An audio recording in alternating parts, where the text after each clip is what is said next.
नमस्कार, आप देख रहे हैं इंडिया न्यूज। आपके साथ मैं अभिषेक पांडे। अगले आधे घंटे तक न्यूज रूम से आप तक पहुंचाते रहेंगे तमाम अपडेट। बुलेटिन की शुरुआत बड़ी जानकारी से करेंगे और ये बड़ी जानकारी एसवाईएल मुद्दे से जुड़ी हुई सामने आ रही है, जहां पर आपको बता दें कि एसवाईएल मुद्दे को लेकर अहम बैठक जो है वो जारी है। ये बड़ी अपडेट आप तक पहुंचा दे। दिल्ली में हरियाणा पंजाब की बैठक हो रही है। केंद्रीय मंत्री गजेंद्र शेखावत ने बैठक बुलाई है। पंजाब हरियाणा के सीएम बैठक में शामिल है। 19 जनवरी को कोर्ट में मामले की सुनवाई होगी। ये बड़ी जानकारी आप तक पहुंचा रहे हैं जो इस बीच सामने आ रही है। तो एसवाईएल का मुद्दा जिस तरीके से लगातार चर्चा का केंद्र बना हुआ है, मुद्दे पर बैठक जारी है। बड़ी अपडेट आप तक पहुंचा दे जो इस बीच सामने आ रही है। पंजाब और हरियाणा के बीच ये बैठक है। केंद्रीय मंत्री गजेंद्र शेखावत ने बैठक बुलाई है। उनकी अध्यक्षता में ये बैठक बुलाई गई है। जिस तरीके से एसवाईएल का मुद्दा लगातार विचाराधीन है, लगातार आपको बता दें कि पंजाब और हरियाणा के बीच सहमति एसवाईएल के मुद्दे पर नहीं बन पा रही है। सुप्रीम कोर्ट की ओर से भी पूरे मामले में ऑर्डर सामने आए, लेकिन उसके बावजूद भी सहमति नहीं बन पा रही है। इस बीच एक बार फिर से बैठक जो है वो जारी है और आपको बता दें कि केंद्रीय मंत्री गजेंद्र शेखावत जो है बैठक की अध्यक्षता कर रहे हैं। उन्होंने बैठक बुलाई है। ये बड़ी अपडेट आप तक पहुंचा रही है जो इस बीच सामने आ रही है। हमारे ब्यूरो चीफ दीपक शर्मा हमारे साथ जुड़ गए हैं खबर पर अधिक जानकारियों के साथ। उनका रुख कर लेते हैं। दीपक, जानकारी आपसे यहाँ पर सबसे पहले लेना चाहेंगे, किस तरीके से बैठक को लेकर अपडेट है। लगातार कई बार बैठकों का दौर जो है हुआ है, लेकिन बैठकें बेनतीजा रही हैं। आज की बैठक से क्या उम्मीद है? जी बिल्कुल, फिलहाल अगर बात करें तो बैठक अभी चल रही है, जो कि केंद्रीय मंत्री जो है गजेंद्र शेखावत का की बैठक चल रही है, जिसमें हरियाणा के मुख्यमंत्री मनोहर लाल, पंजाब के मुख्यमंत्री भगवंत मान बैठे हैं और चर्चा की जा रही है। दोनों ही राज्यों के सिंचाई विभाग के अधिकारी भी हैं, मुख्य सचिव भी है। फिलहाल अपने अपने वहाँ का पानी की एक रिपोर्ट है कि वहाँ क्या परिस्थितियां थी, कितनी जरूरतें हैं, उसको लेकर के एक चर्चा की जा रही है। और उम्मीद यही है कि करीबन आधे घंटे से ज्यादा भी बैठक और चल सकती है, क्योंकि अभी दोनों का पक्ष सुना जा रहा है, दोनों की राय ली जा रही है, उनके राज्यों की परिस्थितियां जानी जा रही है और क्या इसमें सोल्यूशन हो सकता है, इसको लेकर के भी चर्चा है। क्योंकि अरविंद केजरीवाल की बात की जाए, भगवंत मान की बात की जाए, उन्होंने कहा था कि पंजाब सरकार जो है अपनी राय देने को तैयार है, बशर्ते केंद्र सरकार बुला करके उनसे पूछे। और ऐसे में आज वो मौका है जब केंद्र सरकार ने बुलाया है और ये पूछ रहे हैं कि आखिर उनके अनुसार इस पे क्या समाधान हो सकता है। तो इसको लेकर के फिलहाल ये बैठक चल रही है, जिसमें दोनों ही राज्यों के मुख्यमंत्री हैं, दोनों ही राज्यों के सिंचाई विभाग के अधिकारी हैं, दोनों ही राज्यों के मुख्य सचिव हैं, जो कि अपनी अपनी रिपोर्ट रख रहे हैं। जी दीपक, अगर जानकारी सुप्रीम कोर्ट को लेकर आपसे लेना चाहें, 19 जनवरी को पूरे मामले की सुनवाई है। अगर सुप्रीम कोर्ट के पिछले आदेश को लेकर बात की जाए, सुप्रीम कोर्ट ने पहले भी कहा था कि दोनों प्रदेश के मुखिया जो हैं वो बातचीत की टेबल पर बैठे बातचीत कर, लेकिन उसके बावजूद भी बातचीत नहीं बनी है और एक बार फिर से 19 जनवरी को सुनवाई है। जी बिल्कुल, 19 जनवरी को सुनवाई है। सुप्रीम कोर्ट हालांकि पहले ये फैसला सुना चुका था कि पंजाब जो करार के मुताबिक जो पानी था वो दे एसवाईएल के माध्यम से, लेकिन पंजाब ने इस फैसले को मानने से इनकार कर दिया था, जिसके बाद जो है दोबारा से मामला ये कोर्ट में गया और सुप्रीम कोर्ट ने इस मामले पर अब दोनों राज्यों की बात सुनी। तो पंजाब ने पानी देने से साफ इनकार कर दिया। उन्होंने कहा कि ऐसी परिस्थितियां नहीं है। इसको लेकर के केंद्र सरकार को कहा गया था कि वो इसमें कोई रास्ता निकाले, दोनों राज्यों से बात करे और क्या समाधान हो सकता है इसको लेकर के कोर्ट के समक्ष बात रखे। तो 19 जनवरी को केंद्र सरकार को पक्ष रखना है कि क्या समाधान निकलता है, कोई समाधान निकल सकता है या नहीं निकल सकता। इसी को लेकर के केंद्र सरकार द्वारा ये बैठक बुलाई गई है, जिसमें दोनों राज्यों की बात सुनी जा रही है। जी चलिए दीपक, तमाम अपडेट्स पर आप नजर बनाए रखें। फिलहाल बहुत शुक्रिया आपका हमारे साथ जुड़ने के लिए और इन तमाम जानकारियों के लिए भी जो आपने हम तक, हमारे दर्शकों तक पहुंचाई हैं। ये अहम जानकारियां एसवाईएल मुद्दे से जुड़ी हुई, तो जानकारी अपने दर्शकों तक पहुंचा दे। जिस तरीके से हमारे ब्यूरो चीफ दीपक शर्मा हमारे साथ जुड़े, तमाम जानकारी उन्होंने पहुंचाई, किस तरीके से बैठक पिछले आधे घंटे से लगातार जारी है।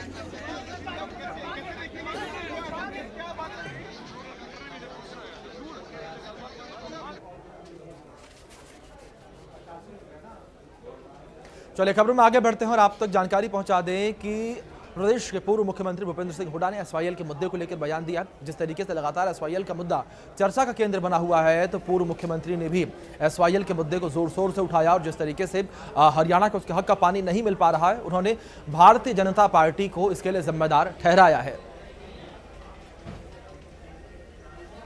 ये सिर्फ अपनी जो जिम्मेवारी है, क्योंकि जहाँ तक एसवाईएल का सवाल है, सुप्रीम कोर्ट का फैसला आ चुका है और वो ऑर्डर फाइनलिटी अटेन कर चुका है, उसमें कोई नहीं। हरियाणा के हक में फैसला किया उन्होंने खोलने का। ये जिम्मेवारी केंद्र में भाजपा सरकार और हरियाणा में भाजपा सरकार है, इनकी है खुलवाने की। ये हुआ है जिसमें हरियाणा फुल स्पीड से चल रहा है, बढ़ावा ही है। पहले 31 था, अब 37.4% है और पूरे देश में महंगाई नंबर सबसे ज़्यादा इसमें महंगाई है। आपका बेरोजगारी है पूरे देश में। जो प्रदेश 2014 में प्रति व्यक्ति आय, प्रति व्यक्ति निवेश में नंबर 1 था पूरे देश में। आज जो है वो बेरोजगारी में नंबर 1 है। खबर इस बीच न्यू गुरुग्राम से सामने आई है, जहां पर आपको बता दें कि वाटिका चौक के पास लगातार लंबे समय से अंडरपास की मांग जो है वो देखने को मिल रही है। लगातार आसपास के जो रहवासी हैं वो ये मांग कर रहे हैं कि वाटिका चौक पर अंडरपास बने। आपको बता दें कि काफ़ी बार न्यू गुरुग्राम के वासियों की ओर से मांग उठाई जा चुकी है, लेकिन अभी तक न्यू गुरुग्राम वाटिका चौक पर अंडरपास की मांग पर NHI की ओर से ध्यान नहीं दिया गया है। अंडरपास नहीं होने के चलते रोजाना वाटिका चौक पर जाम की स्थिति बनी रहती है, जिसके चलते लाखों लोग परेशान रहते हैं। गुरुग्राम के खेड़की दौला टोल के बाद एक उभरता हुआ न्यू गुरुग्राम शहर है, जहां पर लाखों लोग करोड़ों रुपए के फ्लैट्स लेकर न्यू गुरुग्राम में रहते हैं।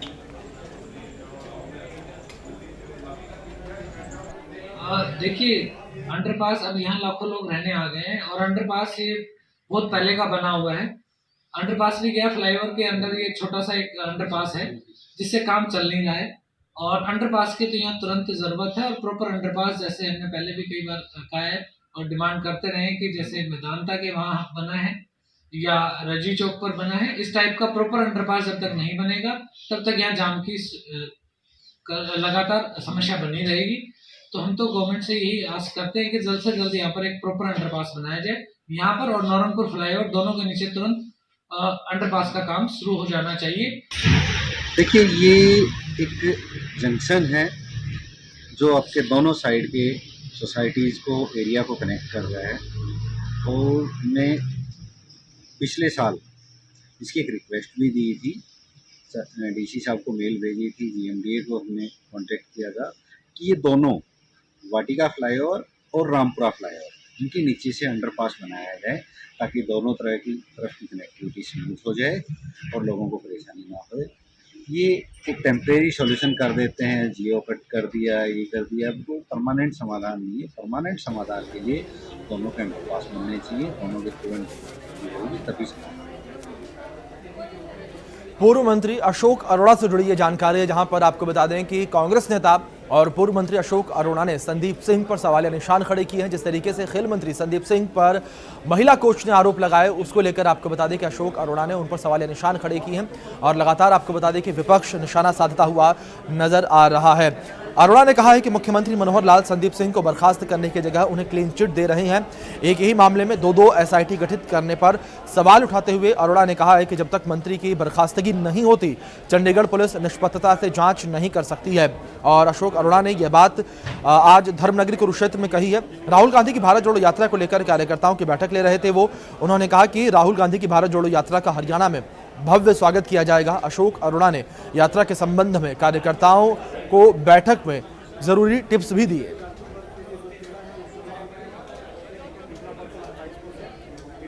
नेता राहुल गांधी जी कन्याकुमारी से चलकर कश्मीर तक भारत जोड़ो यात्रा कर रहे। मकसद देश में जो भय का वातावरण है, जो नफरत का वातावरण, जो बढ़ती बेरोजगारी से लोगों का ध्यान हटाया जा रहा है, जो संविधान और प्रजातंत्र को कमजोर किया जा रहा है, उसके लिए वो आ रहे हैं और अभूतपूर्व समर्थन उनको मिल रहा है। कुरुक्षेत्र में 8 तारीख को आएंगे, 8 और 9 तो कुरुक्षेत्र जिले में ही रहेंगे। उनकी तैयारी के लिए लगातार कार्यकर्ताओं की मीटिंग ली जा रही है। कार्यकर्ताओं में तो उत्साह है ही, परंतु धर्मनगरी कुरुक्षेत्र के लोग भी राहुल गांधी का स्वागत करने के लिए पूरी तरह से। खबर इस बीच धर्मनगर कुरुक्षेत्र से है, जहां पर कांग्रेस की ओर से बैठक का आयोजन किया गया। भारत जोड़ो यात्रा को लेकर यह बैठक जो है आयोजित की गई और इस बैठक में आपको बता दें कि जब यात्रा प्रदेश में पहुंचेगी तब किस तरीके से रूट तैयार होगा, किस तरीके से कार्यकर्ताओं को यहां पर दिशा निर्देश दिए जाएंगे, उसको लेकर बैठक हुई है। धर्मनगर कुरुक्षेत्र में युवा कांग्रेस प्रदेश अध्यक्ष दिव्यांशु बुद्धि राजा पहुंचे। इस दौरान बुद्धि राजा ने भारत जोड़ो यात्रा को लेकर 5 जिलों के युवा कांग्रेसियों से बैठक करके रणनीति बनाने के बाद कहा है कि आगामी 6 जनवरी को दूसरे चरण में यात्रा पहुंचने पर भव्य स्वागत होगा। और युवा कांग्रेस प्रदेश अध्यक्ष दिव्यांशु बुद्धि राजा ने कहा कि आगामी जनवरी को पानीपत में होने वाली रैली ऐतिहासिक होगी। उन्होंने कहा कि युवाओं की इस रैली में ज़्यादा से ज़्यादा भागीदारी रहेगी, पहले से ज़्यादा जोश और गर्मजोशी से अपने नेता राहुल गांधी का स्वागत किया जाएगा। उन्होंने खेल मंत्री संदीप सिंह पर टिप्पणी करते हुए कहा है कि मुख्यमंत्री उन्हें बचाना चाह रहे हैं और जांच से पहले ही क्लीन चिट दी जा रही है। चरण में राहुल गांधी जी के नेतृत्व में भारत जोड़ो यात्रा प्रवेश कर रही है और 5 तारीख को शाम को सनोली बॉर्डर से यात्रा हरियाणा में पानीपत जिले से प्रवेश करेगी। उसके बाद 6 तारीख को पानीपत में एक बहुत बड़ी महारैली 2.5 से 3 लाख लोगों का अंदाजा है कि हरियाणा के लोग राहुल गांधी जी का इस यात्रा का उस रैली में पहुंचकर स्वागत करेंगे और उसके बाद ये यात्रा जीबी रोड बेल्ट को पकड़ेगी। 6, 7, 8, 9, 10 तारीख तक ये यात्रा। ये बड़ी जानकारी इस बीच सामने आ रही है, उसका रुख कर लेते हैं। तो आपको बता दें कि एसवाईएल पर हरियाणा पंजाब की बैठक खत्म हो गई है। बड़ी अपडेट आप तक पहुंचा दें जो इस बीच सामने आ रही है। एसवाईएल पर हरियाणा पंजाब की बैठक खत्म हो चुकी है और करीब आधे घंटे पहले यह बैठक जो है शुरू हुई थी। एसवाईएल पर हरियाणा और पंजाब के बीच बैठक चल रही थी। एसवाईएल का मुद्दा लगातार हरियाणा पंजाब के बीच अभी भी जारी है। जिस तरीके से आपको बता दें कि केंद्रीय मंत्री गजेंद्र सिंह शेखावत की अध्यक्षता में यह बैठक जो है चल रही थी और ये बैठक समाप्त हो चुकी है। बड़ी अपडेट आप तक पहुंचा रहे हैं जो इस बीच सामने आ रही है। एसवाईएल मुद्दे से जुड़ी जानकारी है और हरियाणा पंजाब की बैठक खत्म हो चुकी है। बड़ी जानकारी आप तक पहुंचा दें जो इस बीच सामने आ रही है।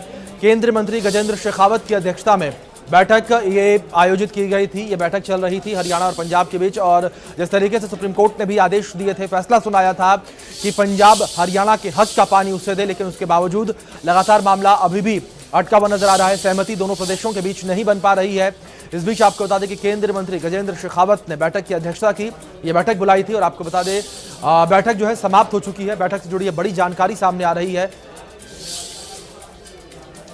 इस बीच हमारे ब्यूरो चीफ दीपक शर्मा हमारे साथ जुड़ गए हैं खबर पर अधिक जानकारी के साथ। उनका रुख कर दीपक, जानकारी बैठक से जुड़ी आपसे लेना चाहेंगे। बैठक समाप्त हो चुकी है, क्या कोई जानकारी निकलकर सामने आई? देखिए, एसवाई को लेकर के जो बैठक थी कि दोनों ही राज्यों के जो अधिकारी थे वो बैठक से बाहर आ चुके हैं और बैठक समाप्त हो चुकी है। लेकिन अभी केंद्रीय मंत्री दोनों राज्यों के मुख्यमंत्रियों के साथ वैसे ही बैठक नॉर्मल चर्चा की जा रही है। हालांकि जो बैठक थी मुख्यतः एसवाई के मुद्दे को लेकर वो समाप्त हो गई है, लेकिन अभी तक कोई समाधान ऐसा कहें हल तो नहीं निकल सका है। लेकिन हाँ, दोनों ही राज्यों ने अपनी अपनी बात रखी है और कुछ देर के बाद हरियाणा के मुख्यमंत्री और पंजाब के मुख्यमंत्री दोनों ही बाहर आने के बाद एक प्रेस वार्ता भी वहीं से मीडिया से मुखातिब होंगे, जिसमें अपनी बात रखेंगे कि आज किन किन मुद्दों को लेकर के चर्चा रही थी और किस तरीके से अब आगे वो उम्मीद करते हैं दूसरे राज्यों से। क्योंकि कुछ ही देर के बाद अभी दोनों ही जो है अगर बात करें मुख्यमंत्री केंद्रीय मंत्री के साथ मौजूद हैं। कुछ ही देर में नीचे आएंगे शरद शक्ति भवन में, जहां पर आकर के वो मीडिया से मुखातिब होंगे। यानी कि तमाम वो बातें रखेंगे जो बैठक के दौरान हुई हैं और क्या निष्कर्ष निकल सकता है, कितना सपोर्ट रहा दूसरे राज्य का, उसको लेकर के हरियाणा के मुख्यमंत्री मनोहर लाल भी अपनी बात रखेंगे और पंजाब के मुख्यमंत्री भगवंत मान भी अपनी बात रखेंगे कुछ ही देर में। जी दीपक, जानकारी आपसे यहाँ पर ये भी लेना चाहेंगे, आखिर वो कौन सा पहलू है, कौन सा बिंदु है जहाँ पर बात बार बार अटक रही है? देखिए, बात पंजाब का बार बार कहना है कि उनके पास इतना पर्याप्त पानी नहीं है जो वो हरियाणा को दे सके। करार के मुताबिक इतना पानी फिलहाल नहीं है। वो सीधे तौर पे स्पष्ट कर रहे हैं कि उनके पास पानी नहीं है। एक ही बात आज ये मीटिंग के दौरान रखी है कि जब ये करार हुआ था तब की और अब की परिस्थितियों में बहुत अंतर है, इसलिए वो पानी नहीं दे सकते। हालांकि एक बात कही गई कि कम से कम नहर तो निर्माण होने दे, तो उसको लेकर के भी स्पष्ट कर दिया गया कि नहर बिल्कुल भी निर्माण नहीं होने देंगे, नहर नहीं बनने देंगे पंजाब के अंदर। उन्होंने कहा कि अगर नहर बनाई जाती है तो सीधे तौर से वहाँ के लोग इसका सीधा विरोध कर सकते हैं, लोग वहाँ बगावत कर सकते हैं, जो कहीं ना कहीं एक बड़ा गंभीर मुद्दा हो सकता है। इसको लेकर के पंजाब के मुख्यमंत्री ने स्पष्ट बात रखी है। हालांकि अभी भी दोनों के साथ एक चर्चा, साधारणता एक चर्चा चल रही है, लेकिन उसके बाद आने के बाद मुख्यमंत्री हरियाणा और मुख्यमंत्री पंजाब मीडिया से मुखातिब होंगे और तमाम बातें रखेंगे कि उन्होंने क्या अपना पक्ष रखा है। हालांकि इस पक्ष पर केंद्र सरकार को एक रिपोर्ट बना करके सुप्रीम कोर्ट के समक्ष रखनी है 19 तारीख से पहले, क्योंकि 19 तारीख को इस मामले पर सुनवाई है। जी दीपक, इस बीच भारतीय जनता पार्टी आम आदमी पार्टी पर किस तरीके से हावी होती हुई नजर आ रही है? क्योंकि अगर पिछले कुछ बयानों को देखा जाए तो अरविंद केजरीवाल हरियाणा में भी जो अपनी धाक जमाने का प्रयास कर रहे हैं और लगातार आपको बता दें कि अरविंद केजरीवाल ये दावा भी करते हैं हरियाणा से हैं, वो हरियाणा के लाल हैं, लेकिन उसके बावजूद भारतीय जनता पार्टी लगातार उन पर आरोप लगाती है कि अरविंद केजरीवाल केवल दावे करते हैं लेकिन हरियाणा के लिए कुछ नहीं कर रहे। जी बिल्कुल, कहीं ना कि आरोप प्रत्यारोप का दौर चलता है और हम इसको इस तरीके से भी देख सकते हैं कि एक तरफ जो है हरियाणा की जो भाजपा है वो आम आदमी पार्टी पर निशाना साधती है कि इनकी पंजाब में सरकार है, ये पानी नहीं दे रहे हैं।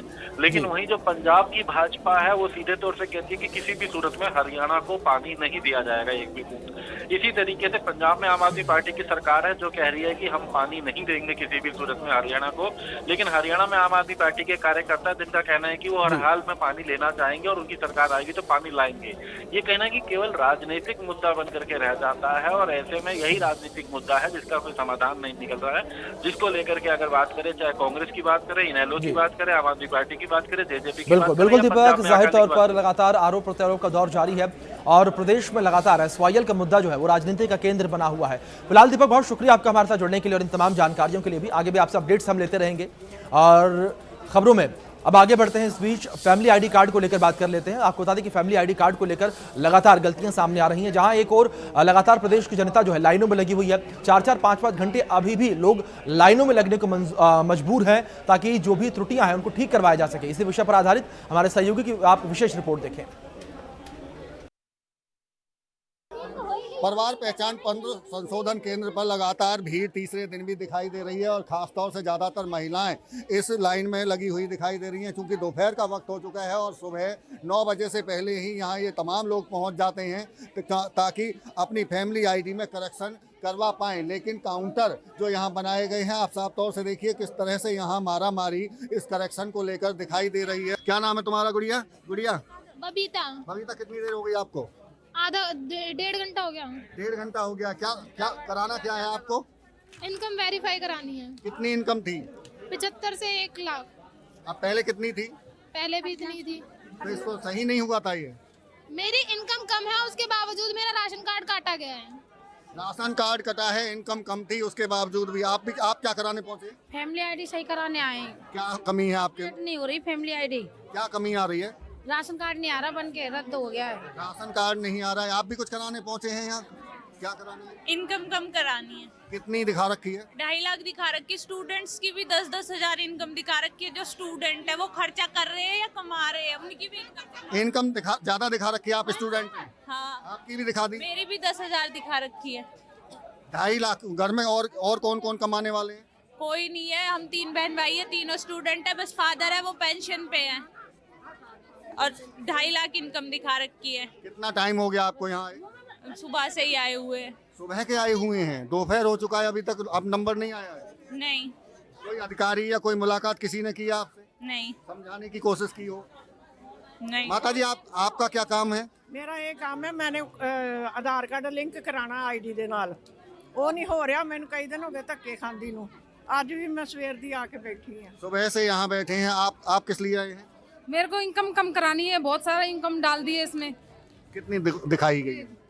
अब ये तो मेरे को आता नहीं है पढ़ना, लेकिन इनकम बहुत ज्यादा डाल 1 लाख से 80 हजार इसमें जो हम देख रहे हैं वो दिखाई गई है। आपकी इनकम है कितनी वैसे? वैसे घर वाला कमाते नहीं, वो तो कभी कभार लगती है रोटी। 8 से 9 हजार रुपए कमाते हैं और इतना ज्यादा इनकम कर रखी है इन लोगों ने। तो जब आपने ये परिवार पहचान पत्र बनवाया गया होगा तब आपसे पूछा होगा ना कि कितनी इनकम है आपकी? नहीं है इसमें, देखो मैंने कुछ भी नहीं डलवाया है, 0-0 बनवाया था, कुछ भी नहीं पूछा था जब, तो कुछ भी नहीं डाला है। और इसमें और ये जब दोबारा वो करवाए अपडेट तो इनमें दोबारा इतनी इनकम डाल दी इसमें, और कमाने वाला कोई भी नहीं है। 4 से 5 घंटे यहाँ लंबी लाइनों में लोग खड़े हैं। सुबह सर्दी का वक्त है और छोटे बच्चों के साथ में यहाँ पहुंचकर अपने इनकम कम कराने के लिए आए हैं। तो कोई बाकी अन्य करेक्शन के लिए पहुंचा है, लेकिन इनकी सुनने के लिए यहाँ कोई तैयार नहीं है। और ये हाल एक दिन का नहीं है, इसलिए कई दिनों से इसी तरह से लंबी लाइनों में लोगों को परेशान होना पड़ रहा है। फरीदाबाद से देवेंद्र कौशिक, इंडिया न्यूज। चलो, तमाम खबरों के साथ न्यूज़ रूम लाइव में फिलहाल कर इतना ही। तमाम बड़ी अपडेट्स के लिए आप बने रहें इंडिया न्यूज़ के साथ। धन्यवाद।